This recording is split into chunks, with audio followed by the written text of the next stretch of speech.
आज की इस क्लास में हम मुताला करेंगे बच्चों हमारी दरसी किताब ख़ियाबान उर्दू के सबक नंबर 6 का, जिसका उन्वान है एक लड़का। ये एक नज़्म है और अख्तरुल ईमान की शाहकार नज़्म है, बहुत खूबसूरत नज़्म है और बहुत मशहूर नज़्म है। सबक को मैंने 3 हिस्सों में तकसीम किया है। पहले हिस्से के अंदर हमने अख्तरुल ईमान की ज़िंदगानी के हवाले से और अख्तरुल ईमान की खुसूसियात कलाम के हवाले से मुख्तसर मालूमात हासिल की थी। दूसरा हिस्सा मैं आपके सामने लेकर हाजिर हूँ। यहाँ पर हम अख्तरुल ईमान की लिखी हुई नज़्म एक लड़का का मुताला करेंगे और इस नज़्म की तशरीह करके इसको समझने की कोशिश करेंगे कि अख्तरुल ईमान इस नज़्म के ज़रिए हमें क्या पैगाम देना चाहते हैं और किस तरह की हालात का बयान अख्तरुल ईमान ने इस नज़्म में किया है। इसके बाद जो तीसरा हिस्सा होगा वहाँ हम नज़्म से मुताल्लिक़ सवालात जो हमारी दरसी किताब में दिए गए हैं उनके जवाबात हासिल करेंगे। तो हम शुरू करते हैं। दूसरा हिस्सा, ये लड़का पूछता है। अख्तरुल ईमान की नज़्म एक लड़का एक आज़ाद नज़्म है बच्चों, और आज़ाद नज़्म के साथ ही ये तमसीली अंदाज में लिखी गई नज़्म है। लड़के को मिसाल बनाकर इंसान की दाखिली कैफियत, इंसान के अंदर चलने वाली जद्दोजहद, कशमकश और जो टकराव उसके वजूद के अंदर चलता रहता है, वो क्या करना चाहता था और वो क्या करता है, किस तरह के हालात उसके सामने होते हैं, लेकिन हालात के बावजूद भी वो अपने जो पुराना दौर है उसका, जब उसमें इंसानियत बाकी थी, जब उसमें सच्चाई बाकी थी, तब के दौर की बात याद करता है। तो बुराइयों वाले दौर से उसकी कशमकश चलती रहती है, जद्दोजहद चलती रहती है। इंसानी जहन के अंदर उसके दिलो दिमाग में चलने वाली इसी जद्दोजहद को, कशमकश को अख्तरुल ईमान ने नज़्म एक लड़का के ज़रिए बहुत खूबसूरती से उभारने की कोशिश की है।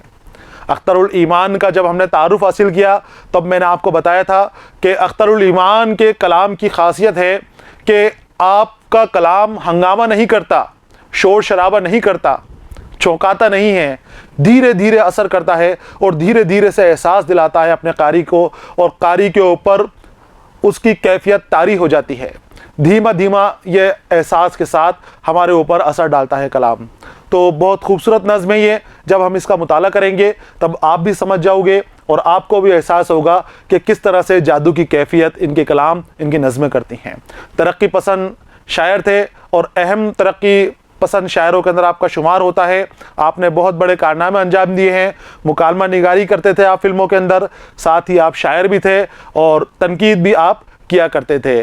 और अपने कारियों की, जो इनकी नज़में पढ़ने वाले हैं, उनको नज़्म पढ़ने का तरीक़ा भी अख्तरुल ईमान बताते थे कि किस तरह से नज़्मों का मुताला करना है, किस एहसास और किस जज्बात को मद्देनज़र रखते हुए नज़्म का मुताला हमें करना है।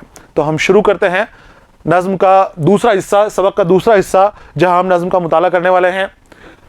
आपके सामने ये नज़्म है, ये कुछ हिस्सों में तकसीम है, अलग अलग हिस्सों का हम बयान यहाँ पर करेंगे। एक हिस्से के अंदर आपने लड़के की जो कैफियत है, लड़का अपने अल्हड़पन के अंदर, जवानी के अंदर गाँव में रहता है, तब वो किस तरह से रहता है और किस तरह का बर्ताव अपने आप करता है। दूसरा जो हिस्सा है वहाँ ये अपने रब की नेमतों का शुक्रिया अदा कर रहे हैं, रब की नेमतों का एतराफ़ कर रहे हैं, मान रहे हैं उसको कि रब ने जो कुछ भी दिया है उसके लिए उसका शुक्र अदा कर रहे हैं, और इस बात का भी शुक्र कर रहे हैं कि अल्लाह ने उनको खुद की बख्शी हुई नेमतों को पहचानने वाला बनाया, नेमतें दी और साथ ही उनको ये क़ुव्वत भी दी, ये ताकत भी दी कि वो रब की नेमतों को पहचान सकें। ये बहुत बड़ी बात होती है बच्चों। ज़र्रे ज़र्रे में अल्लाह की रहमतें हैं, अल्लाह की नेमतें हैं। रब ने, खालिक ने हर ज़र्रे को रहमत से भरपूर बनाया है, रहमत ही रहमत है। लेकिन पहचानने के लिए नज़र चाहिए, पहचानने के लिए अमल चाहिए। तो अख्तरुल ईमान इस बात का शुक्र करते हैं और साथ ही कुछ शिकायतें भी इनके दिल में हैं, वो बयान कर देते हैं, और इनका दिल इनको कारनामों के ऊपर जो काम कर रहे हैं, जो मलामत करता है, वो भी ये लड़के की शक्ल के अंदर बयान कर देते हैं। इसके बाद अगला हिस्सा है, वहाँ जो तीसरा हिस्सा है वहाँ ये अपनी मुआशी हालात के बारे में बयान कर रहे हैं। मुआश की किस तरह से ज़रूरियात के आगे इनको झुकना पड़ता है, इनको जालिमों के आगे, लईमों के आगे उनकी जुल्म बर्दाश्त करने पड़ते हैं और अपनी जद्दोजहद जारी रखनी पड़ती है। किस किस तरह के बहतान और किस किस तरह के गम, जुल्म सितम इनको उठाने पड़ते हैं, वो आपने बयान किया है। और अगला जो हिस्सा है वहाँ पर ये अपने आप से बेदार हो रहे हैं चौथे हिस्से के अंदर, और अपने जो ज़मीर है उसको बेदारी की बात कर रहे हैं कि वो जागा नहीं है, वो सोया नहीं है, वो जागा हुआ है, बस गफलत में थोड़ी देर के लिए पड़ गया था और वो हमेशा उनके अंदर जिंदा रहने वाला है। वो ज़मीर जो है कभी ख़त्म नहीं होता। इंसान की जो अच्छाई करने वाला, अच्छी बातों का एहसास है, वो कभी ख़त्म नहीं होता।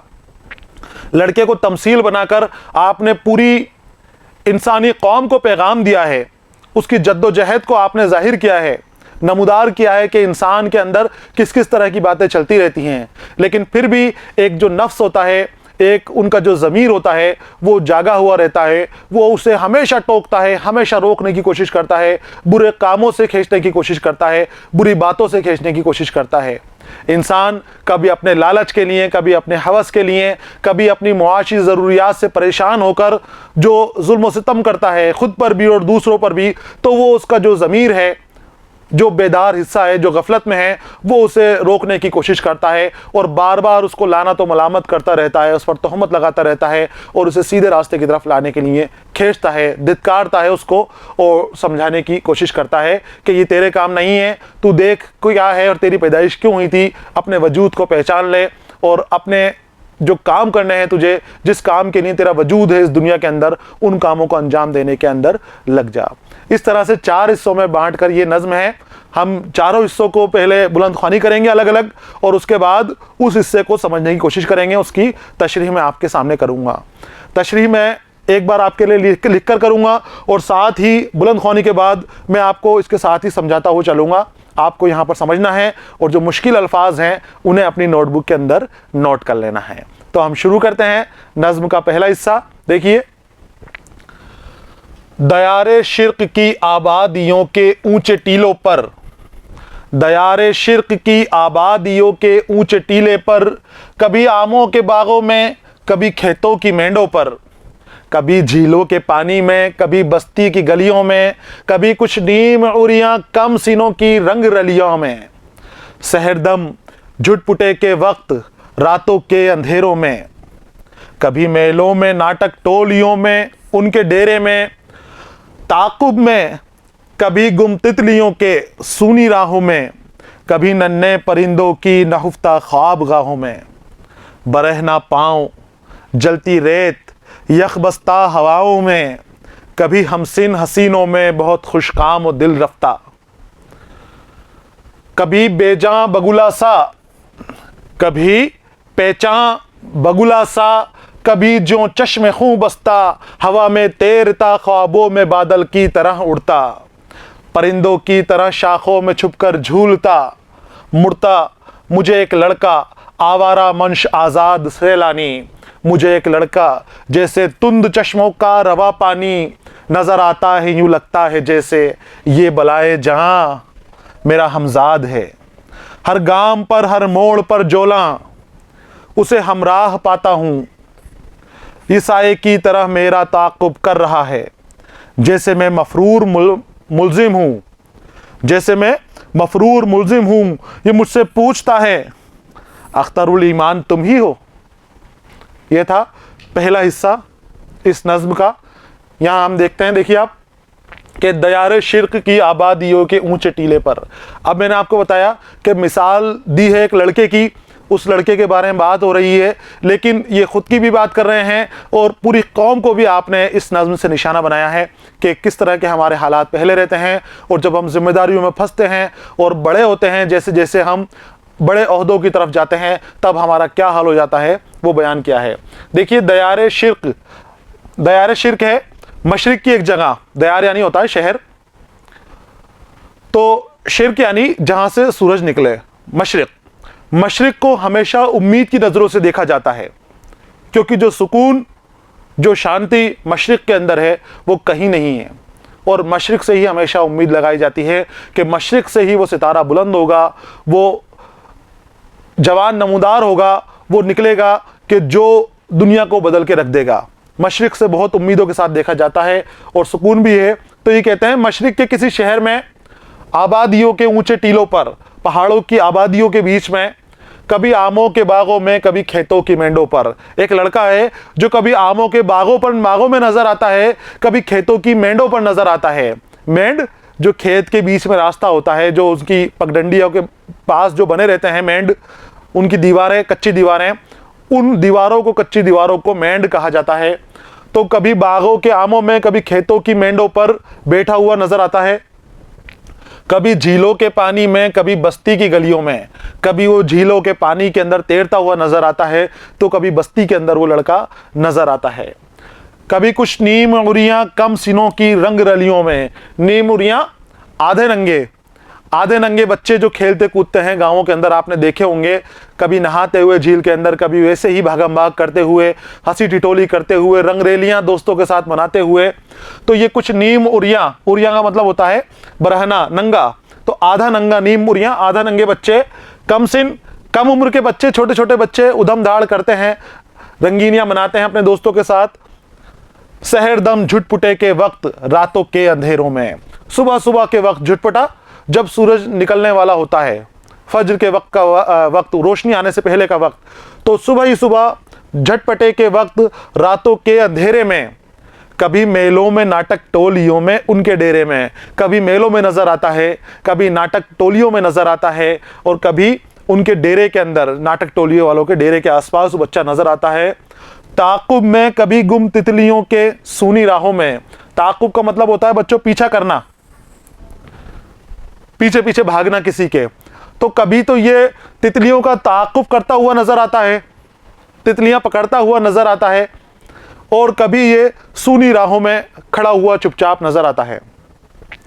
कभी नन्हे परिंदों की नहुफ्ता ख्वाबगाहों में, नहुफ्ता मख्फी, खुफिया, छुपा हुआ, नहुफ्ता ख्वाबगाहों में, जो उसके घोंसले हैं, ख्वाबगाह हैं सोने की जगह, जहां परिंदे छुपे हुए हैं, उनकी छुपी हुई घोंसलों को ढूंढता है और उसके अंदर वो उनको देखता है, और उनके साथ भी वो शरारतें करता हुआ लड़का नजर आता है। बरहना पांव, जलती रेत, बरहना नंगे पांव, पांव में कोई चप्पल वगैरह, जूता वगैरह नहीं, नंगे पांव नजर आता है। तो कभी वो जलती रेत में नजर आता है, तो कभी ठंडी हवाओं में नजर आता है। यखबस्ता, बर्फ की तरह जमी हुई बर्फीली हवाओं के अंदर भी वो बाहर घूमता हुआ नजर आता है, बैठता नहीं है घर के अंदर, और तेज तपती हुई दोपहरी के अंदर भी, तेज धूप के अंदर भी वो बाहर घूमता हुआ नजर आता है, नंगे पांव घूमता हुआ नजर आता है। तो बरहना पांव, चलती रेत, जलती रेत, यखबस्ता हवाओं में, कभी हमसिन हसीनों में बहुत खुशकाम दिल रफ्ता, कभी हमसिन, हम उम्र, सिन का मतलब होता है उम्र, तो कभी हमसिन अपनी उम्र के हसीनों में, अपनी उम्र के खूबसूरत बच्चों के अंदर आशिक मिजाजी करता हुआ, घूमता फिरता दिल फेक अंदाज के अंदर कामयाब आशिक की तरह उनसे बातें करता हुआ नजर आता है। खुशकाम, जो कामयाब हो गया हो और जो अच्छे काम करने वाला हो, कामयाब इंसान से मुतालिक यहाँ पर, और दिल रफ्ता, जिसका दिल रफ्ता हो गया हो, आशिक के लिए इस्तेमाल किया जाता है दिल रफ्ता। तो कामयाब आशिक की तरह मस्तियां करता घूमता है और उनके अंदर अपना रौब झाड़ता रहता है ये लड़का। कभी पैचा बगुला सा, पैचा झुका हुआ, बगुला सा बना हुआ चुपचाप गुस्से के अंदर खड़ा हुआ, जो कमर में पेच आया था ना बगुला के, बगुले कैसे होते हैं, पेच डाले हुए अपने अंदर, पेच का मतलब होता है घुमाओ, और पेचा घुमाओ वाला। तो कभी पेचा बगुला सा, बगुला आपने देखा है सफेद रंग का होता है हंस, और पेच रहता है उसकी गर्दन के अंदर, घुमाव रहता है। तो उस घुमाव को कह रहे हैं लड़के के लिए कि लड़का नजर घुमा के, अपनी गर्दन घुमा के, पीठ घुमा के एक तरफ खड़ा हो जाता है नाराज होके, तो वो कभी पेचा बगुला सा, कभी जो चश्मे खून बसता, और कभी इतना गुस्सैल नजर आता है कि उसकी आंखें खून बरसाने वाली मालूम होती हैं, जैसे आंखों से खून बरस रहा हो, इतना गुस्से के अंदर वो नजर आता है। तो कभी तो वो इश्क में रहता है, कभी खुश रहता है, और कभी वो गुस्से में रहता है और खून बरसाने वाली आंखें लोगों को दिखाता है। कभी जो चश्मे खून बसता, हवा में तैरता, हवा में तैरने का मतलब भागा दौड़ी करना, जैसे इधर से इधर भाग रहे हैं, जैसे हवा में तैर रहा हो। ख्वाबों में बादल की तरह उड़ता, और जिस तरह से ख्वाबों में बादल उड़ते हैं उसी तरह से वो लड़का हवा में उड़ता हुआ नजर आता, तैरता हुआ, भागता हुआ नजर आता है। परिंदों की तरह शाखों में छुपकर झूलता मुड़ता, परिंदों की तरह, जिस तरह से परिंदे शाखों के ऊपर फुदकते हैं, एक शाख से दूसरी शाख उड़कर जाते हैं और फिर अपना काम को अंजाम देते हैं, खेलते कूदते हैं, उसी तरह से ये लड़का भी परिंदों की तरह यहाँ से वहाँ जाता, कहीं रुकता नहीं। मुझे एक लड़का, आवारा मनुष्य, आज़ाद सैलानी। आवारा मनुष्य के मतलब है आवारगी करने वाला। बदचलन भी यहां पर ले सकते हैं, लेकिन यहां पर इसका इस्तेमाल करना है कि आवारापन करने वाला, आवारगी करने वाला, आवारा लड़का, आवारा मनुष्य, आज़ाद सैलानी, आज़ाद लड़का। और सैलानी जो घूमते फिरते हैं, रुकते नहीं है, जगह जगह की सैर करते हैं, वो सैलानी कहलाते हैं। तो नहीं रुकने वाला, अल्हड़ लड़का, चंचल लड़का और यहां से वहां घूमता फिरता लड़का। मुझे एक लड़का जैसे तुंद चश्मों का रवां पानी। तुंद के माने होते हैं तेज, तो वो लड़का जैसे तुंद चश्मे होते हैं, पानी के तेज चश्मे होते हैं, उनका रवा पानी किस तरह से जाता है उस तरह से वो बहता हुआ नजर आता है। उस तरह की हरकत उस लड़के में नजर आती हैं।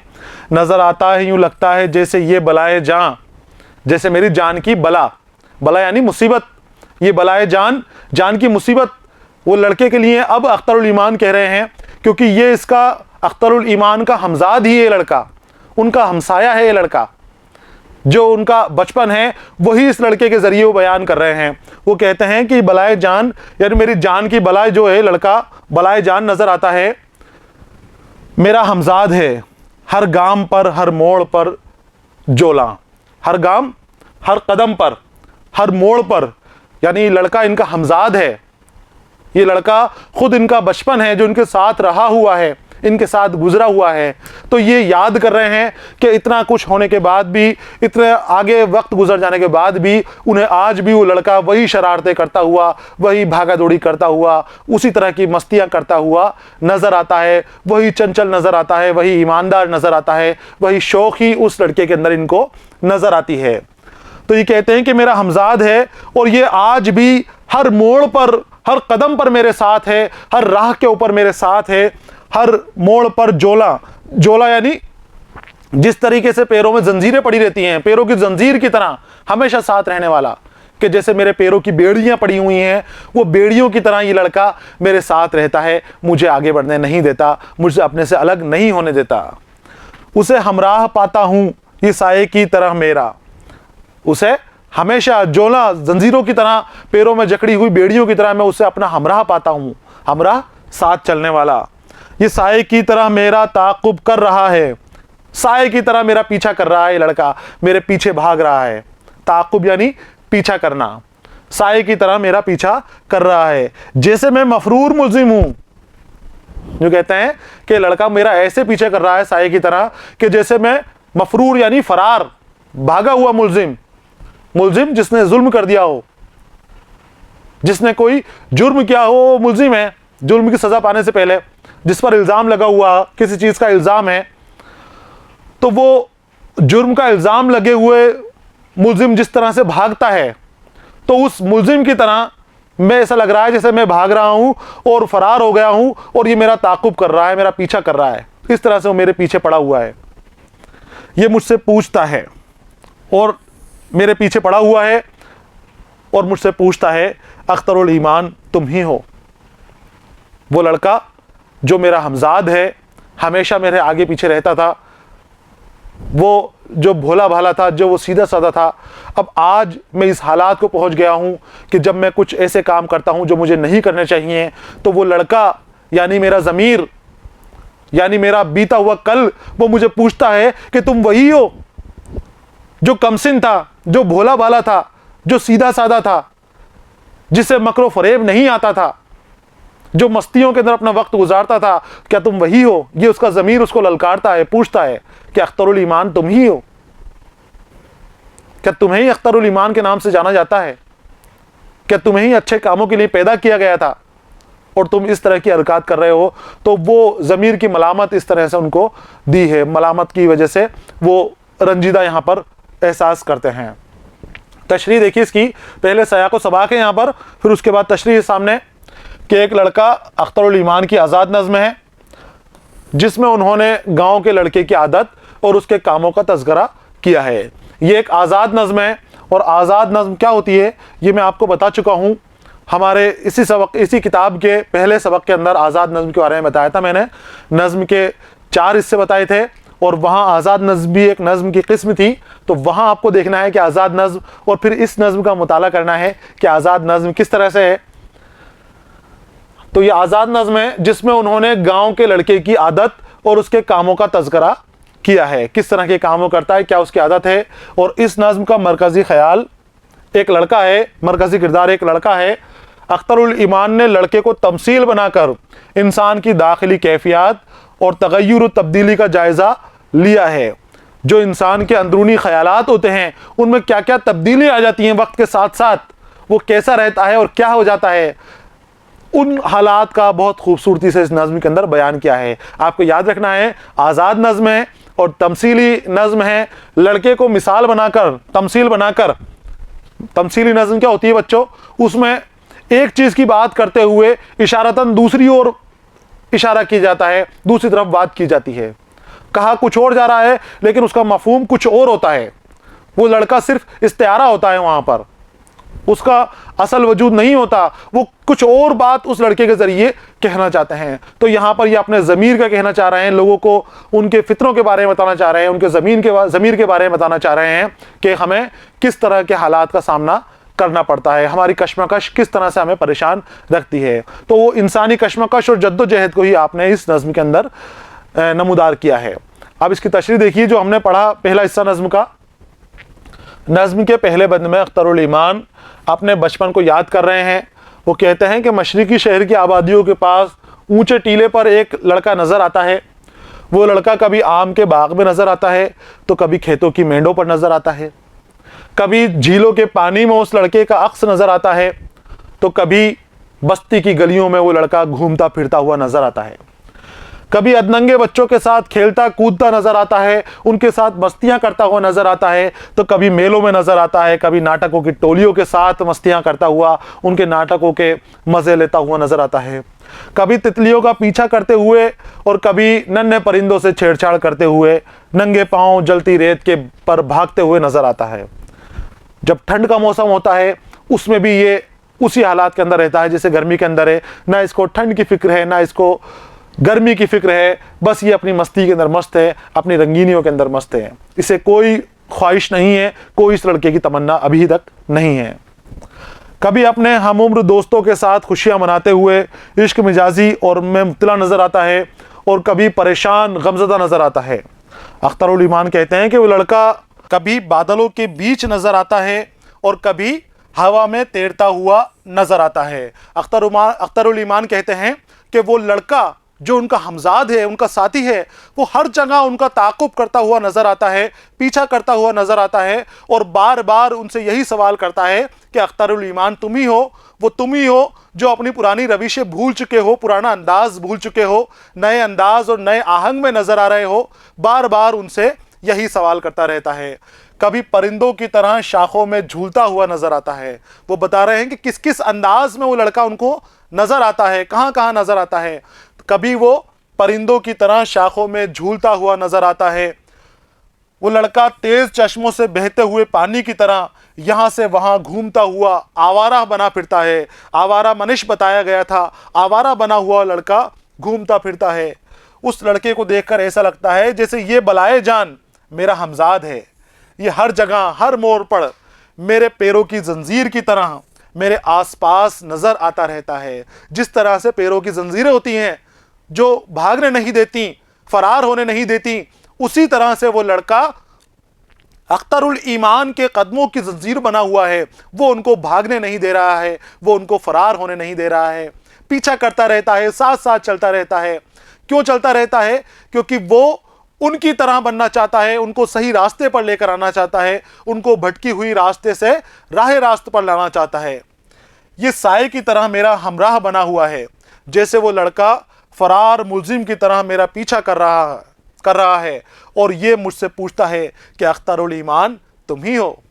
वो लड़का जैसे अख्तरुल ईमान कहते हैं कि ऐसे पीछे कर रहा है जैसे मैं कोई फरार मुलजिम हूं, फरारी काट रहा हूं और वो पुलिस की तरह मेरा ताक़ुब कर रहा है, मेरा पीछा कर रहा है, मुझे निकलने नहीं दे रहा, मुझे अपनी मर्जी के काम करने नहीं दे रहा। जैसे ही मैं किसी बुराई की तरफ जाता हूं, मैं अपनी मर्जी का काम करना चाहता हूं, मैं अपने नफ्स के हरकत को अंजाम देना चाहता हूं, वो लड़का मुझे फौरन रोक लेता है।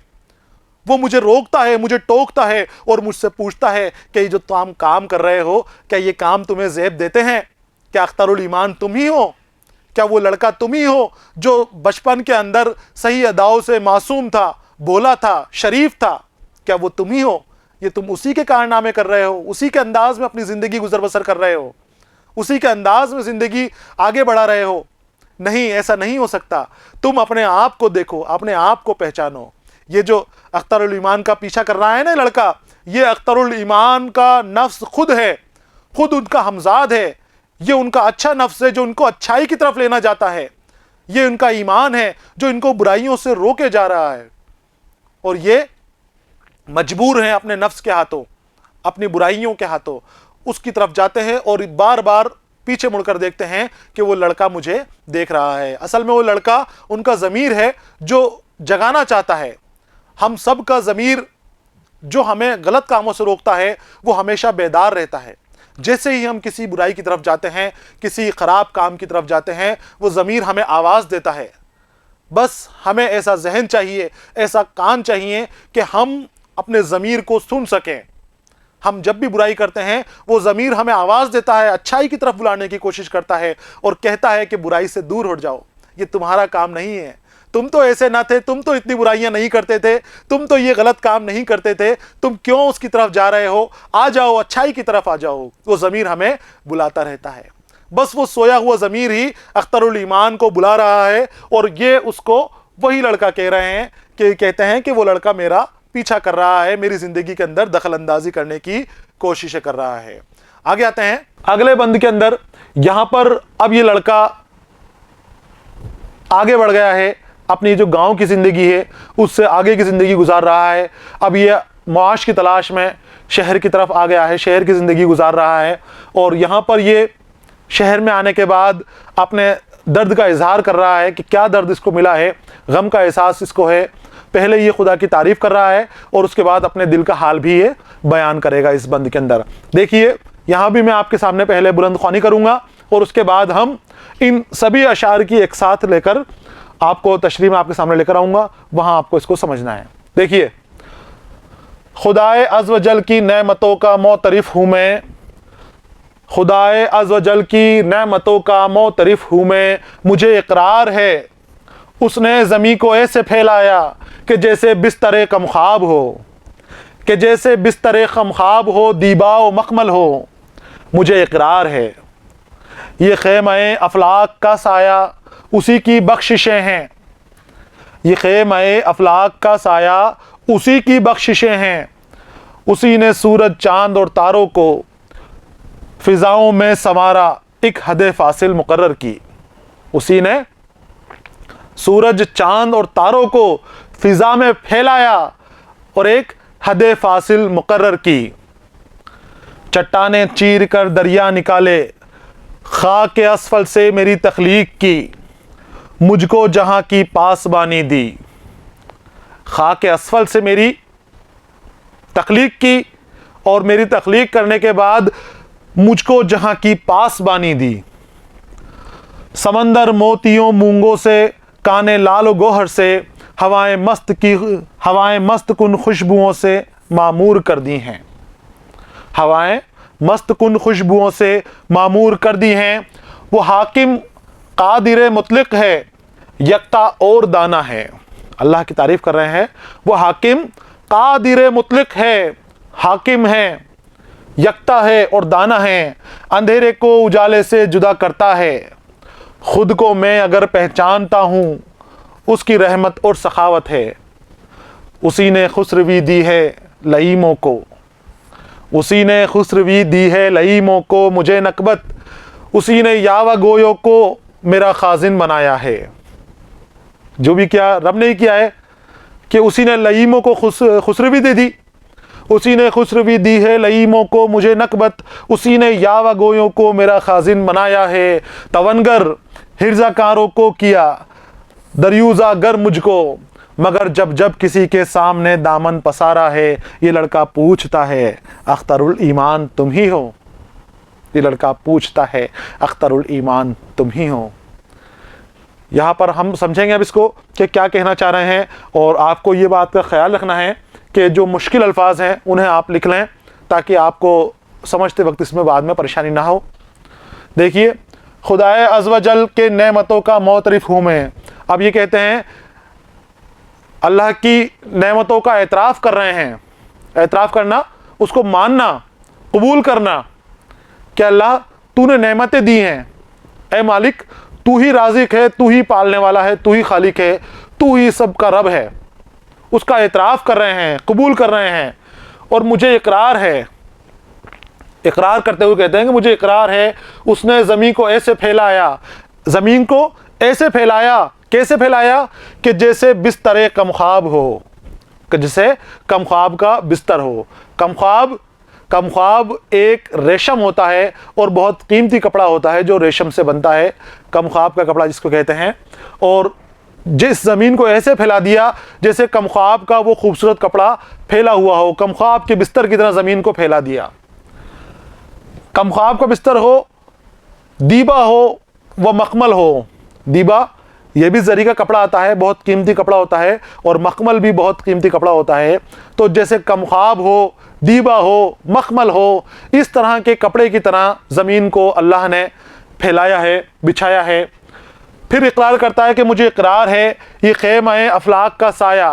ख़ैमा-ए अफलाक, फलक को, आसमान को, अफलाक को ये खेमा कह रहे हैं कि खेमे की तरह हमारे ऊपर तना हुआ है, इसका वजूद हमारे ऊपर कायम है। तो ये अल्लाह की कुदरत ही है कि उसने आसमान को खेमे की तरह हमारे ऊपर मुकर्रर कर दिया है। ये ख़ैमा-ए अफलाक का साया उसी की बख्शिशें हैं, उसी की बख्शिशें हैं। उसने सूरज चांद तारों को फ़िज़ाओं में संवारा, एक हद फासिल की। और आसमान बनाया, ज़मीन बनाई, ज़मीन और आसमान बनाने के बाद आसमान में सूरज भी लगाए, आसमान में चांद भी लगाए, आसमान में तारे भी लगाए, और उनसे उसको सजा दिया, सूरज चांद और सितारों से सजा दिया, और उनकी एक हद फासिल मुकर्रर कर दी। हद फासिल, फासले के ऊपर हद है।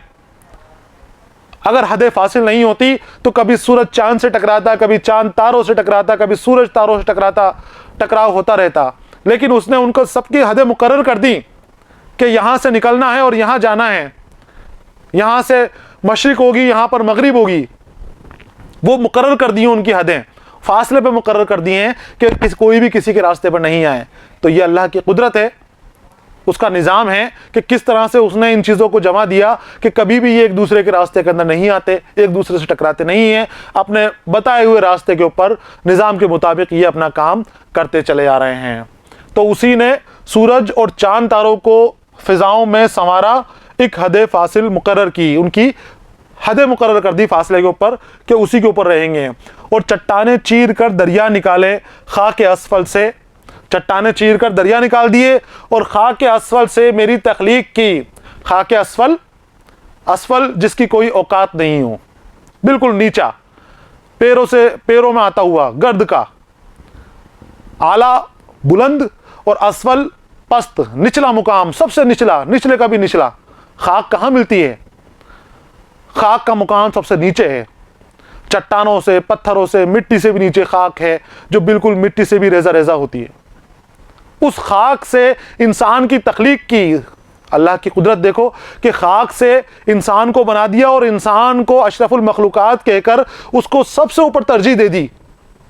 हर चीज़ की पासबानी इंसान को बख्श दी अल्लाह ने।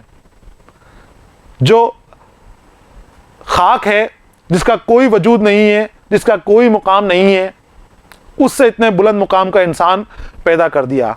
तो ये कहते हैं कि ये उसी रब का कारनामा है कि उसने खाक असफल से, असफल खाक से मेरी तख्लीक की। मेरी माने यहाँ पर पूरी इंसानी ज़िंदगी है, ये पूरा इंसान है। तो उसने इंसानों की तख्लीक की, इंसान को खाक से पैदा किया और फिर अशरफुल मखलूकात का दर्जा उसको अता किया, उसको पासबानी दे दी। पासबानी मतलब ठेकेदारी, चौकीदारी, हिफाजत करने वाला उसको बना दिया सारी चीज़ों की। तो अल्लाह ने इंसान को अशरफुल मखलूकात बनाया है। सारी मखलूक के अंदर अशरफ है, सबसे बेहतर है। और पैदाइश किससे की? मिट्टी से, खाक से उसकी पैदाइश की है, जिसकी कोई औकात नहीं है, कोई इज्जत नहीं है जिस खाक से। तो ये अल्लाह की कुदरत है, वो जैसा चाहे वैसा करे। मुझको जहाँ की पासबानी दी और समुंदर मोतियों मूंगों से भर दिया उसने। समुंदर के अंदर मोती भी निकलते हैं, मूंगे भी निकलते हैं, कीमती मोती निकलते हैं बहुत। और काने लालो गोहर से, और कान कहते हैं खान को। खान सही लफ्ज़ नहीं है, सही अल्फाज है कान। तो काने लाल और गोहर से भर दी। कीमती पत्थर होते हैं ये, लाल भी और गोहर भी, ये कानों से निकलते हैं, चट्टानों के बीच में से निकलते हैं। तो काने लाल और गोहर से भर दी हैं।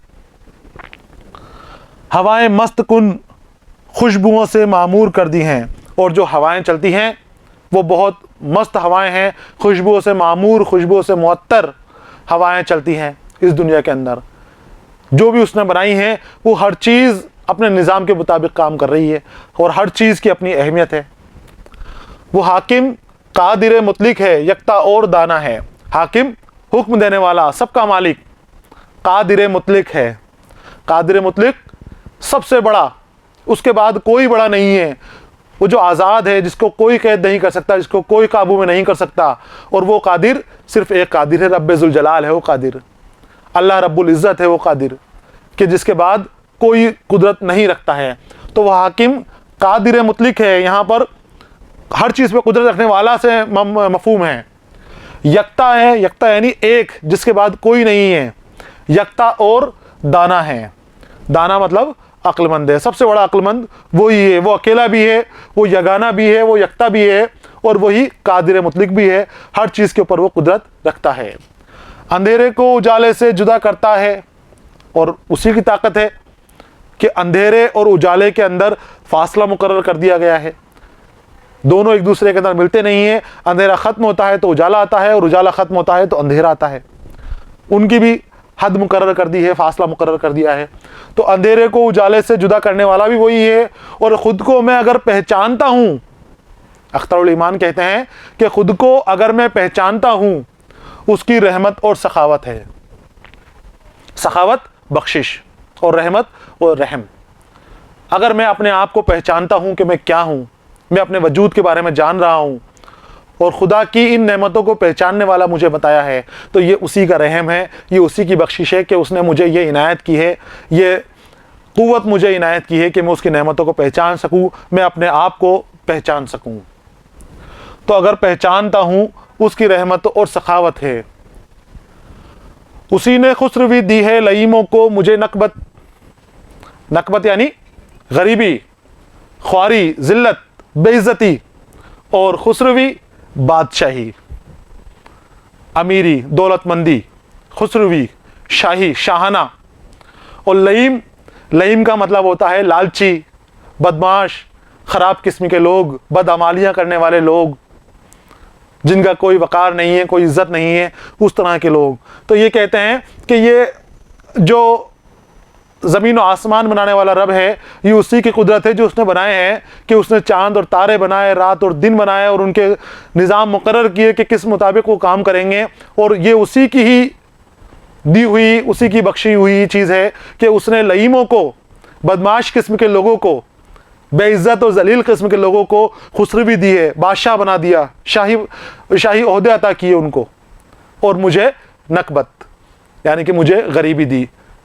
तो मैं उसकी नेमत का शुक्रिया अदा करता हूँ। वो जैसा करता है वो अपने हक़ में करता है, मेरे हक़ में करता है। उसने जो जलील किस्म के लोग थे, जो लालची किस्म के लोग थे, उनको बादशाही अता की है, और मुझे फ़कीरी अता की है। उसी ने यावा गोयो को मेरा खाजिन बनाया है। यावा गोयो फिजूल बातें करने वाले, बकवास करने वाले, बेहुदा बातें करने वाले, बेहुदगी से मुताल्लिक लोग। तो अख्तरुल ईमान अब यहाँ पर शिकायत कर रहे हैं, शुक्र अदा करते हुए शिकायत कर रहे हैं, इस अंदाज में शुक्र अदा कर रहे हैं कि शिकायत नज़र आ रही है।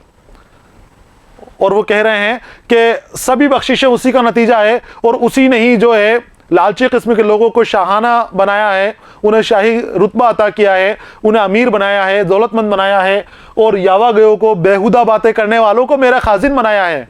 खाजिन, खजानची, मेरा मालिक, जो ख़जाने का मालिक हो। खाजिन का मतलब होता है जिसके पास ख़जाना हो, और यहाँ पर मेरा खाजिन उनका मालिक। उसी ने यावा गोयो को मेरा खाजिन बनाया है। तवनगर तवनगर यानी दौलतमंद, अमीर।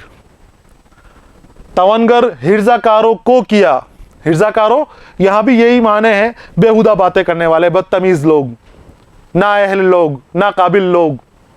हिर्जाकार बदतमीज और बेईमान और बेहुदा बातें करने वालों, गंदी बातें करने वालों कहते हैं, जो फहशकार होते हैं। तो यावा गोयों का माने भी यही है और हिर्जाकार भी इसी से मुतालिक है।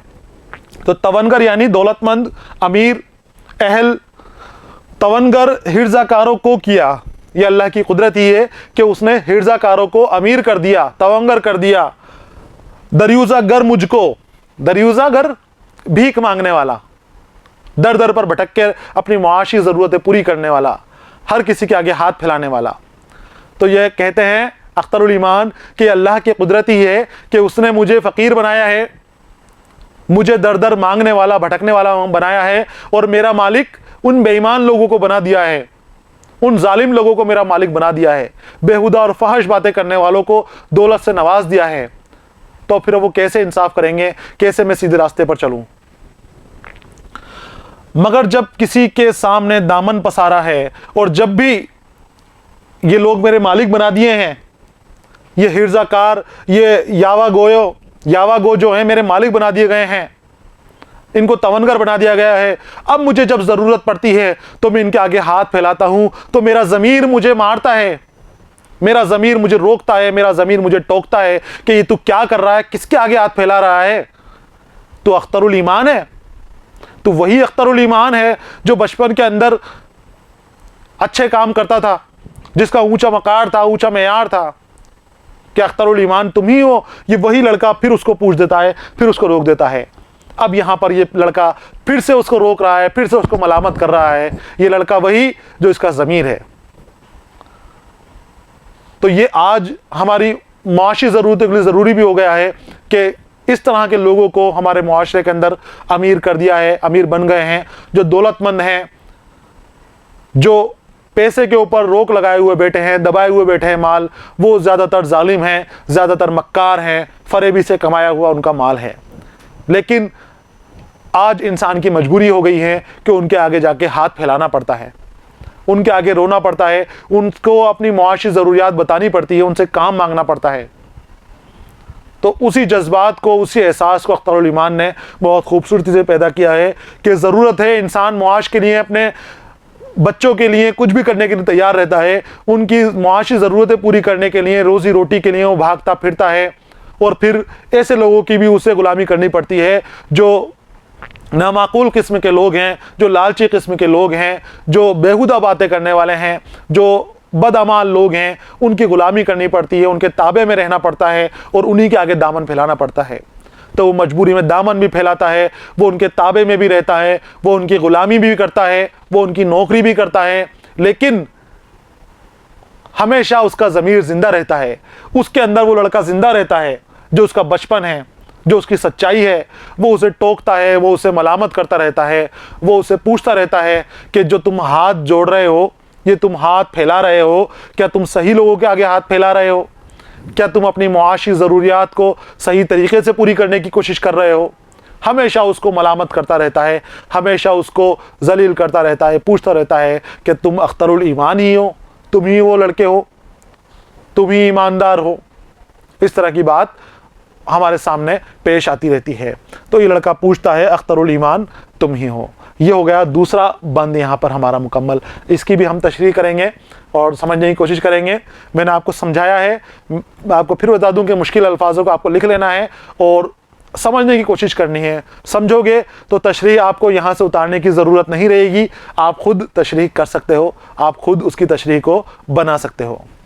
देखिए, नज़्म के इस बंद में अख्तरुल ईमान अल्लाह की दी हुई नेमतों का एतराफ़ करते हैं और लोगों के आगे दामन फैलाने पर अपनी गैरत को ललकारते हैं कि मुझे दामन फैलाना पड़ रहा है, लोगों के आगे हाथ फैलाना पड़ रहा है। और सबसे बड़ी बात, गैरत की बात यह है कि नाअहल लोगों के सामने दामन फैलाना पड़ रहा है। लालची किस्म के लोग जो दगेबाजी से, फरेबी से अमीर बनकर बैठ गए हैं, दौलतमंद और शाही रुतबों पर जाकर बैठ गए हैं, उनके आगे हाथ फैलाना पड़ रहा है। तो अपने आप को ललकार रहे हैं, अपनी गैरत को ललकार रहे हैं। वो कहते हैं कि वही रब्बे ज़ुल जलाल है जिसने ज़मीन को बनाया और उसे फैलाया और उस पर मखमल जैसा लाजवाब बिछोना बिछाया, कीमती लिबास जैसा बिछोना बिछाया। उसी ने आसमान पैदा किया, उसी ने सूरज और चांद तारे बनाकर अपनी जगह पर मुकर्रर किए, उनको इधर उधर भागने से रोका।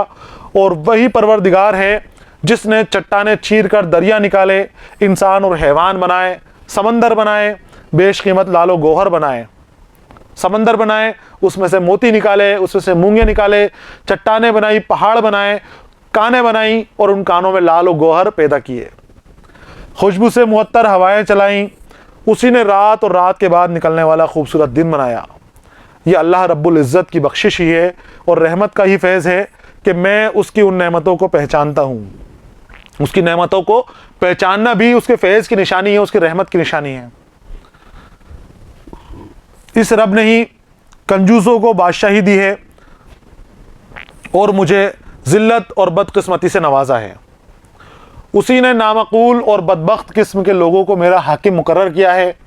उसी ने बेहुदा और बुरे अमाल करने वालों को मालदार बनाया है और मुझे फ़कीर और गधा बनाया है। लेकिन यह अल्लाह रब्बुल इज़्ज़त का करम है कि मैं जब किसी के सामने अपना दामन फैलाता हूँ तो मेरा ज़मीर मुझ पर लानत भेजता है और पूछता है कि अख्तरुल ईमान तुम ही हो। यानी कि ज़मीर उसको अख्तरुल ईमान को हाथ फैलाने से रोकता है, उन लोगों के सामने झुकने से रोकता है, लेकिन मुआशी ज़रूरियात के लिए वो झुक जाते हैं। आगे वाले बंद में वो अपने मुआशी हालात के बारे में बताएंगे कि क्यों हमें हालात के साथ समझौता करना पड़ता है, क्यों हमें हालात ख़राब होते हुए भी उसके आगे झुकना पड़ता है। यहाँ पर इस बंद की तशरीह हो गई। आगे आते हैं अगले बंद पर। देखिए, मईशत दूसरों के हाथ में है, मेरे कब्ज़े में। मईशत, माशी ज़रूरियात पूरी करना, रोज़मर्रा की ज़िंदगी में जो हमारी ज़रूरियात है, जो खाने पीने की चीज़ें हमें चाहिए, वो माश कहलाता है। तो वो खाने पीने की ज़रूरतें सबसे ज़रूरी ज़रूरतें हैं। इंसान को चाहे कुछ मिले या नहीं मिले, लेकिन खाना वक्त पर मिलना चाहिए। हमने नज़्म रोटी में पढ़ा था कि सारी काम जो दुनिया के अंदर हो रहे हैं वो रोटी के पीछे हो रहे हैं। रोटी के लिए ही हम सारी भागदौड़ कर रहे हैं, रोटी के लिए ही हम जुर्म कर रहे हैं, रोटी के लिए ही हम गुनाह कर रहे हैं। हम रोटी के लिए ही सारी भागदौड़, सारे तवाफ़ हो रहे हैं हमारे। तो मईशत वही है रोटी कि जिसको हासिल करने के लिए भागदौड़ होता ही है, रोटी रोज़गार। तो मईशत दूसरों के हाथों में है, मेरे कब्ज़े में जुज़ एक ज़हने रसा कुछ भी नहीं। मेरा जो रोज़गार है, जो रोज़ी है मेरी, वो मेरे हाथ में नहीं है, वो दूसरों के हाथ में दे रखी है। वही जैसे चाहें वैसे मुझे रख रहे हैं। मेरे हाथ में तो सिर्फ मेरी एक जहन है और इस जहन की पहुंच के सिवा मेरे पास कुछ भी हासिल नहीं है। जुज़ एक ज़हने रसा, जुज़ यानी हिस्सा, एक जहन की रसा के अलावा जहन की पहुंचाई, पहुंचना, मेरा रसा यानी पहुंचना, रसाई। मेरा जहन हर जगह पहुंच जाता है। तरह तरह के ख्यालात और फ़िक्रात मेरे जहन के अंदर आते हैं, मैं उन्हें लिख लेता हूँ। बस यही मेरी पहुँच है, यही मेरा सरमाया है, मैं इसके अलावा कुछ नहीं कर सकता। मईशत मेरे हाथों में नहीं है, मुआशी ज़रूरियात को मैं अपने आप से पूरा नहीं कर सकता। मुझे उन्हीं लोगों के आगे हाथ फैलाना पड़ रहा है, उन्हीं के आगे अपना दामन फैलाना पड़ रहा है। तो जुज़ एक ज़हने रसा कुछ भी नहीं, फिर भी मगर मुझको खरोशे उम्र के अतमाम तक एक बोझ उठाना है। और मेरे हाथ में कुछ भी नहीं है, सिर्फ मेरा जहन की रसाई है कि मैं लिख लेता हूँ और अपने काम कर लेता हूँ। बाकी इसके अलावा मेरे कुछ भी हाथ में नहीं है, कुछ भी मेरे ताबे में नहीं है। लेकिन फिर भी मुझे अपनी, जब तक मेरे अंदर जोश और खरोश बाकी है, खरोश, जज्बा, हौसला, जब तक पूरी उम्र का हौसला, ज़िंदगी जीने का हौसला मेरे अंदर बाकी है, वो खरोश मेरे अंदर बाकी है, तो खरोश उम्र के अतमाम तमाम होने तक, ख़त्म होने तक, तो उम्र के जोश खराब ख़त्म होने तक, मेरा जज्बा और हौसला ख़त्म होने तक एक बोझ उठाना है। कौन सा बोझ उठाना है? मेरी मुआशियत का, मेरी ज़रूरियात का बोझ मुझे उठाते हुए चलना है कि मेरे हाथ में नहीं है, फिर भी मुझे कोशिश करनी है, जुस्तजू करनी है। मुझे पीछे नहीं हटना, मुझे हार नहीं मारना। मुझे अपनी ज़रूरियात पूरी करने के लिए जद्दोजहद और जुस्तजू करते रहना है। अनासिर मुंतशिर हो जाने, नब्ज़े डूब जाने तक। अनासिर उनसुर की जमा है। हमारे ये कहते हैं कि जिस्म के जो उनसुर हैं, जिस्म के जो हिस्से हैं, उनके अलग अलग हिस्सों में बढ़ जाने तक, मुंतशिर मतलब बिखर जाने तक, वो जब बिखर जाएंगे, मेरा वजूद ख़त्म हो जाएगा, तब तक मुझे वो बोझ उठा के चलते जाना है, उस बोझ को लेकर आगे बढ़ते चला जाना है, नब्ज़ डूब जाने तक। जब तक मेरी नब्ज़ चल रही है, मैं बोझ उठाता चलूँगा, मैं काम करता जाऊँगा और अपनी मुआशी ज़रूरियात को पूरी करने की कोशिश करता जाऊँगा। जब तक मेरी जान में जान है, मेरी नब्ज़ ज़िंदा है, मेरी नब्ज़ बाकी है, तो मैं वो बोझ उठाता हुआ चलता रहूँगा। नवाए सुबह हो या नालाए शब, कुछ भी गाना है, चाहे सुबह हो, नवा यानी आवाज़ होती है, सदा, सुबह की सदाएं हो या फिर रात के गाने हो, रात के नगमे हो, रात की आवाज़ें हो। नालाए शब, शब यानी रात, नालाए शब रात के नगमे हो, सुबह की सदाएं हो या रात के नगमे हो, कुछ भी गाना है। ज़फ़रमंदों के आगे रिस्क की तहसील की खातिर, ज़फ़रमंद फ़ातेह, दौलतमंद, जो कामयाब हो चुके हैं, जो ऊंचे ओहदों के ऊपर बैठे हुए हैं, जो मालिक बनकर बैठ गए, पहले से मौजूद हैं, अब जो दूसरा जाएगा उनके सामने वो झुक कर जाएगा, इनकिसारी में जाएगा। तो ये कहते हैं कि ज़फ़रमंदों के आगे रिस्क की तहसील की खातिर, रिस्क की तहसील, रिस्क हासिल करने की खातिर ज़फ़रमंदों के आगे कुछ भी गुनगुनाना है, चाहे सुबह हो शाम हो, बस खाली गाना गाना है। कभी अपना ही नगमा उनका कहकर मुस्कुराना है, और अपनी रिस्क की तहसील की खातिर अपने ही नगमे, खुद के गाए हुए नगमे, खुद के लिखे हुए नगमे, उनको देकर मुस्कुराना है, खुश होना है। अख्तरुल ईमान यहाँ पर अपनी ज़िंदगी के मकर फ़रेब को ये बयान कर रहे हैं कि उनके साथ किस तरह के फ़रेब हुए, किस तरह के धोखे हुए। जब वो बम्बई चले गए थे अपनी माशी ज़रूरियात को पूरा करने के लिए, तो वहाँ पर उनको बहुत जद्दोजहद करनी पड़ी है, उन्हें बहुत लड़ाई करनी पड़ी है, बहुत लड़ना करना पड़ा है, बहुत बड़ी जुस्तजू के बाद वो कामयाब हुए हैं। लेकिन कामयाब होने से पहले उन्होंने क्या क्या देखा अपनी ज़िंदगी के अंदर, उन हालात का भी अक्कासी हमें यहाँ पर नज़र आती है। एक बार का उनका किस्सा है कि जो उनके नगमे हैं, वो नगमे आप बेच दिया करते थे मुआश को पूरा करने के लिए। आप नगमे लिखे हैं आपने, लेकिन वो बेच दिया करते थे कि ताकि आपको कुछ रोज़ी मिल जाए, कुछ आपको रिस्क मिल जाए, उसके बदौलत कुछ पैसा मिल जाए, जिससे आप अपनी ज़रूरियात को पूरी कर सकें। और वो नगमे जो दूसरे ज़फ़रमंद हैं, बड़े लोग थे, वो ख़ुद के नाम से बेचते थे और उनसे खूब नाम कमाते थे, खूब पैसा कमाते थे, जबकि इनका कुछ लेना देना नहीं था, कुछ लिखा हुआ नहीं था। लेकिन अख्तरुल ईमान ने अपने लिखे हुए नगमे उनको बेचे, और जब वो मशहूर हो गए तो उनका कहकर इनको मुस्कुराना भी पड़ता था। वो महफिल में कहते थे कि हमारे लिखे हुए नगमे हैं, जबकि लिखे हुए वो अख्तरुल ईमान के हैं, लेकिन फिर भी अख्तरुल ईमान खामोश रहते, मुस्कुराते रहते। तो यहाँ पर अपनी मजबूरी जाहिर कर रहे हैं कि ज़फ़रमंदों के आगे रिस्क की तहसील की खातिर कभी अपना ही नगमा उनका कहकर मुस्कुराना है।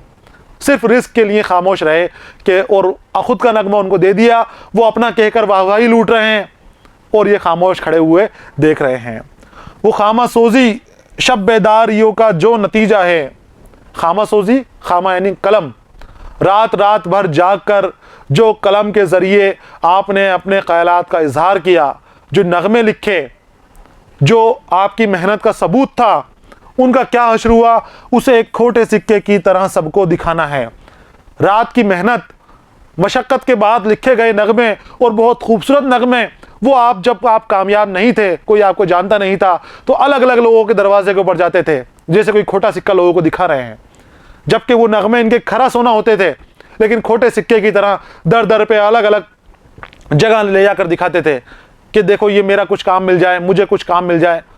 हर जगह से इनको ठोकरें मिलती थी, हर जगह से इनको ठुकरा दिया जाता था। तो ये दर्द जाहिर कर रहे हैं कि वो खामा सोजी और शब बेदारियों का जो नतीजा है, शब बेदारियाँ, रात को जाग जाग कर खामा सोजी, कलम से लिखने के जो लिखे हैं इन्होंने नगमे, वो शब बेदारियों का नतीजा है, उसे एक खोटे सिक्के की तरह सबको दिखाना है, और खोटे सिक्के की तरह उसको लोगों के सामने वो पेश करते थे। आगे आते हैं, कभी जब सोचता हूँ अपने बारे में तो कहता हूँ कि तू एक आबला है जिसको आखिर फूट जाना है। गरज गर्दा हूँ बादे सुबह गाई की तरह, लेकिन शहर की आरज़ू में शब का दामन थामता हूँ जब। तो लड़का पूछता है, अख्तरुल ईमान तुम ही हो? अख्तरुल ईमान कहते हैं कि अपने नगमों को दूसरा को बेच देता था और दूसरे अपने नाम से उसे शाया करते थे, उसे फिल्मों में भी इस्तेमाल करते थे, उसे महफिलों में भी सुनाते थे और खूब वाहवाही हासिल करते थे, खूब नाम कमाते थे अख्तरुल ईमान के नगमों की बदौलत। तो जब ये सोचते हैं, कभी जब सोचता हूँ अपने बारे में तो कहता हूँ, जब उनका दिल टूट जाता था, दिल डूब जाता था उनका, तो वो परेशान हो जाते थे, तो वो अपने आप से कहते हैं कि तू एक आबला है। आबला यानी छाला, बुलबुला पानी का, पैरों में जो छाले पड़ जाते हैं इन्हें आबले कहते हैं। तो ये कहते हैं कि अख्तरुल ईमान तू एक आबले से कम नहीं है, आबले जैसी ही जिंदगानी है, तेरा कुछ भी वजूद इन लोगों के सामने नहीं है, तो इन लोगों का मुकाबला नहीं कर सकता।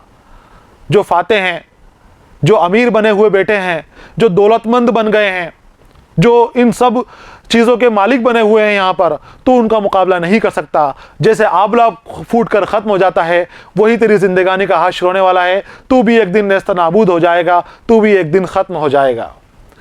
जिसको आखिर फूट जाना है कि तू एक आबला है, अभी तेरे अंदर जोश है, अभी तेरी जवानी है, बस तुझे फूट जाना है और फूटने के बाद तेरा कोई वजूद नहीं रहेगा, तू ख़त्म हो जाएगा।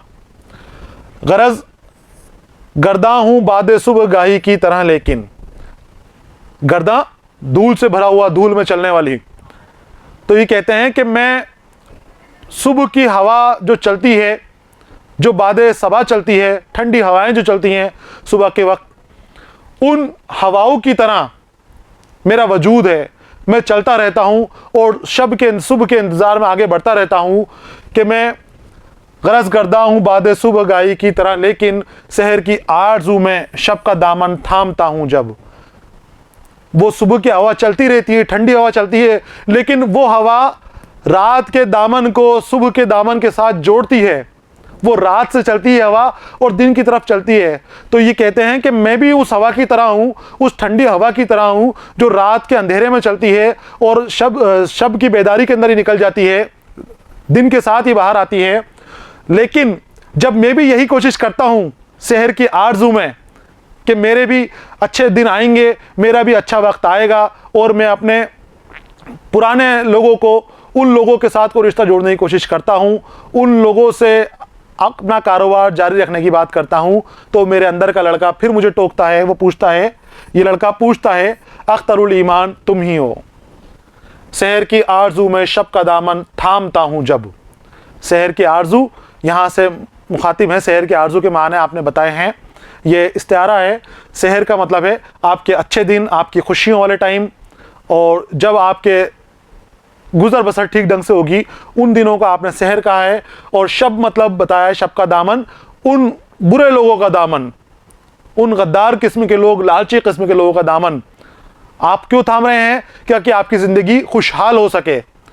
तो अपनी खुशहाल ज़िंदगी बनाने के लिए वो बेईमान किस्म के लोगों का हाथ थाम रहे हैं, शब का दामन थामने की कोशिश कर रहे हैं, बेईमानों के साथ होने की कोशिश कर रहे हैं कि ताकि ज़िंदगी अच्छे से गुजर सके और रिज़्क़ की तहसील हो सके।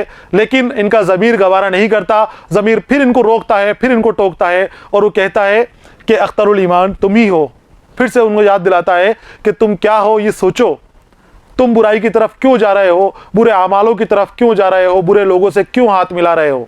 वो उनको रोकता है लड़का, और रोक कर उनको पूछता है कि ऐसा मत करो, ये करना ठीक नहीं है, तुम अख्तरुल ईमान हो, अख्तरुल ईमान बनकर ही रहो। इनकी तशरीह देखिए, नज़्म के ही हिस्से में अख्तरुल ईमान खुद को मिल रही नाकामियों और मुआशी इख्तियारात अपने हाथ में ना होने से परेशान नज़र आते हैं और फरमाते हैं कि मेरी मुआशी सूरत हाल पर मेरा इख्तियार नहीं है, मेरा इख्तियार तो सिर्फ़ मेरे जहन पर है जिसकी रसाई हर जगह है, और मुझे जिस्म की ताकत ख़त्म होने और उसके आज़ा टूट कर बिखर जाने तक खुद का बोझ उठाते हुए सुबह का दामन थामते हुए आगे बढ़ना है। जब तक मेरे अंदर जान है, मेरे अंदर ताकत मौजूद है, मैं अपनी इन परेशानियों का बोझ उठाते हुए आगे बढ़ता चला जाऊंगा। हालांकि मेरे हाथ में कुछ भी नहीं है, मेरे पास इतनी ताकत नहीं है कि मैं अपनी ज़िंदगी अपने बूते गुजार सकूं, लेकिन फिर भी मैं जद्दोजहद कर रहा हूं, कोशिश कर रहा हूं। सुबह और शाम बस नगमे गुनगुनाना है। और ये मेरी बदकिस्मती ये है कि तरक्की याफ्ता लोगों के सामने रिज़्क़ की तहसील की खातिर हाथ फैलाना है और ख़ुद के लिखे हुए नगमे उनके मानकर खुश हो जाना है। जो ख़ुद के लिखे हुए नगमे हैं अख्तरुल ईमान ने वो बेच दिए थे और दूसरे जो ख़रीदार थे इनके नगमों को उन्होंने अपने नामों से इन नगमों को लोगों के सामने पेश किया था। तो अब उनकी मजबूरी है क्योंकि उन्होंने रिस्क की खातिर बेच दिया, उनको देकर अब खुश होने के सिवा कोई चारा नहीं है, कोई इलाज नहीं है। रातों को जाग जाग कर जो कलाम में लिखता हूँ उसे बेमानी और खोटे सिक्के की तरह मानते हुए सबके सामने उसकी नुमाइश करनी है, सबको दिखाना है कि देखो ये मैंने लिखा है, क्या इसकी कोई कीमत मिल सकती है, लेकिन हर जगह से उनको ठुकराया जाता है। तो ये कहते हैं कि मेहनत के बावजूद मैंने लिखा, बहुत मशक्क़त से वो नगमे लिखते हैं, लेकिन लोगों के सामने खोटे सिक्के की तरह दर दर लेकर घूम रहे हैं, लोगों को दिखाते हुए फिर रहे हैं। वो कहते हैं कि कभी अपने बारे में सोचता हूँ तो ख़ुद को एक आंवला मानते हैं कि जो एक दिन फूट कर ख़त्म हो जाएगा। एक छाले के मानिंद वो मानते हैं कि जिसका इतना ही वजूद है कि जैसे ही कोई कांटा लगा, कोई कील लगी और वो फूट कर ख़त्म हो जाएगा। मैं अपनी ज़िंदगानी में उजाले भरने के लिए सुबह गाई का तलबगार हूँ और सुबह का इंतज़ार करता हूँ, लेकिन जब मैं खुशियों के आरजू में शब का दामन थामता हूँ, शब यानी जालिम लोगों का यहाँ पर मामला है, जालिम लोगों का जब दामन थामता हूँ, उनके साथ होने की कोशिश करता हूँ, तो मेरा ज़मीर मुझे इजाज़त नहीं देता और फिर पूछ लेता है उस लड़के की शक्ल में कि अख्तरुल ईमान तुम ही हो। थामने की कोशिश करता हूँ तो वो लड़का मुझसे पूछता है कि अख्तरुल ईमान तुम ही हो। यहाँ पर ये इसकी तशरीह हो गई। आगे आते हैं अगले बंद की तरफ। यहाँ देखना है आपको, ये आखिरी बंद है नज़्म का। अब यहाँ पर उस लड़के को जवाब दे रहे हैं कि लड़का बार बार उनसे पूछ रहा है, जब भी बुरे काम कर रहे हैं, बुरे अमाल की तरफ जा रहे हैं, गलत लोगों के साथ सोहबत कर रहे हैं, उनके साथ उठ बैठ रहे हैं, तो वो ज़मीर की शक्ल में वो लड़का उनको डांट रहा है, उन पर मलामत कर रहा है और पूछता है कि अख्तरुल ईमान तुम ही हो, तुम्हारे अमाल तो अख्तरुल ईमान जैसे नहीं है, तुम तो इतने आला दर्जे के नहीं दिख रहे हो, क्या तुम ही वो अख्तरुल ईमान हो। तो अब ये परेशान हो गए उस लड़के से। ये लड़का पूछता है जब तो मैं झल्ला के कहता हूँ, वो आशुफ्ता मिजाज अंधो परवर इज़्तिराब आसा, जिसे तुम पूछते रहते हो कब का मर चुका जालिम। उसे खुद अपने हाथों से कफन देकर फरेबों का उसी की आरज़ुओं की लहद में फेंक आया हूँ। मैं उस लड़के से कहता हूँ वो शोला मर चुका जिसने कभी चाहा था एक खाशा के आलम फूंक डालेगा। ये लड़का मुस्कुराता है, ये आहिस्ता से कहता है ये किस्बे इफ्तरा हैं, ये किस्बो इफ्तरा हैं, झूठ है देखो मैं ज़िंदा हूँ। ये किस्बो इफ्तरा हैं, झूठ है देखो मैं ज़िंदा हूँ। वो लड़का जो इनका ज़मीर है ये सोचते हैं कि मर चुका है और आखिर में वो ज़िंदा निकलता है। अब देखिए इसकी तशरीह। तो इसमें फिर वो लड़के को जवाब देते हैं और वो कहते हैं कि ये लड़का पूछता है जब तो मैं झल्ला के कहता हूँ। अभी लड़का बार बार मुझसे पूछ रहा है कि अख्तरुल ईमान तुम ही हो, अख्तरुल ईमान जैसे कारनामे तुम नहीं करते। तो झल्ला जाते हैं, परेशान हो गए अख्तरुल ईमान उस लड़के से, अपने ज़मीर से, और फिर खुद उसको लड़के को जवाब देते हैं, अपने ज़मीर को जवाब देते हैं कि वह आशुफ्ता मिजाज, आशुफ्ता रंजीदा, गमज़दा, परेशान, वो परेशानी में मुब्तला लड़का, वो अंधा परवर, वो बेचैन और परेशान लड़का, अंधा परवर यानी भी अंधो परवर यानी भी परेशानी में मुब्तला बेचैन लड़का, और इज़्तिराब बेचैनी जिसके जहन के ऊपर तारी हो। तो ये परेशान और गम से मुब्तला लड़के के लिए कह रहे हैं आशुफ्ता मिजाज अंधो परवर इज़्तिराब आसा। ये उसी लड़के की मलामत कर रहे हैं, उसको उसी के लिए कह रहे हैं कि तुम जिसे कह रहे हो, जिस लड़के के बारे में पूछ रहे हो, वो परेशान था, वो गमज़दा था, वो रंजीदा था, वो बेचैनी उसके दिमाग के ऊपर तारी हो गई थी, उसका जहन सही तरीके से काम नहीं करता था, जहनी परेशानी में वो लड़का मुब्तला था, जिसे तुम पूछते रहते हो कब का मर चुका जालिम। वो लड़का जो परेशानी में मुब्तला है और जिसे तुम पूछते रहते हो, तो वो जालिम कभी का मर चुका है, वो ख़त्म हो गया, अब मेरे अंदर जिंदा नहीं है वो लड़का, उसको मैंने मार दिया है, उसको मैंने ख़त्म कर दिया है, क्योंकि वो मुझे अच्छाइयों की तरफ लेकर जा रहा था, वो मुझे बुरे कामों की तरफ जाने से रोकता था, मेरे ज़मीर को वो डांटता था, मुझे मलामत करता था, मुझे अफसुर्दगी होती थी जब उसकी बात सुनता था। तो उसे खुद अपने हाथों से कफन देकर फरेबों का झूठ और फरेबों का, मक्कारियों का कफन मैंने उसे पहनाया और उसे उसी की आरजुओं की कब्र में फेंक आया हूँ। उसे मैं खुद दफनाया आया हूँ। उसकी जो आरजुओं की लहद यानी कब्र, उसकी आरजुओं की कब्र के अंदर मैंने उसे दफना दिया है। और कफन फरेबों का, जो मक्कारी और फरेब मैं करता हूँ। अब जब मैं नए ज़माने का हो गया हूँ, मैं शहर में आ गया हूँ, अपनी मुआशी ज़रूरियात के लिए मैं मकर फरेब करने लग गया हूँ, मैं अपने लोगों के साथ गद्दारियाँ करने लग गया हूँ, मैं लालची हो गया हूँ, मैं हिर्स और हवस मेरे अंदर भर चुकी है। तो अब उस ईमानदार लड़के का मेरे अंदर क्या काम है?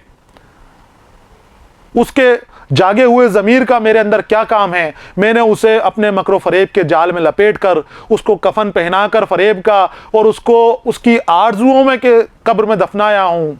उसकी आरजू थी कि वो मुझे अच्छे इंसान बनाने की कोशिश करे, वो मुझे अच्छाइयों की तरफ लेकर आए। मुझे बार बार वो बुरे कामों से टोकता था, मुझे रोकता था। अब वो लड़का मेरे पास नहीं है। उस लड़के के मेरे साथ सवाल मत करना। मैं उस लड़के से कहता हूँ, वो शोला मर चुका जिसने, अख्तरुल ईमान कह रहे हैं कि मैं उस लड़के से कह रहा हूँ जो पूछता है कि वो शोला मर चुका जिसने कभी चाहा था एक खाशाक के आलम फूक डालेगा।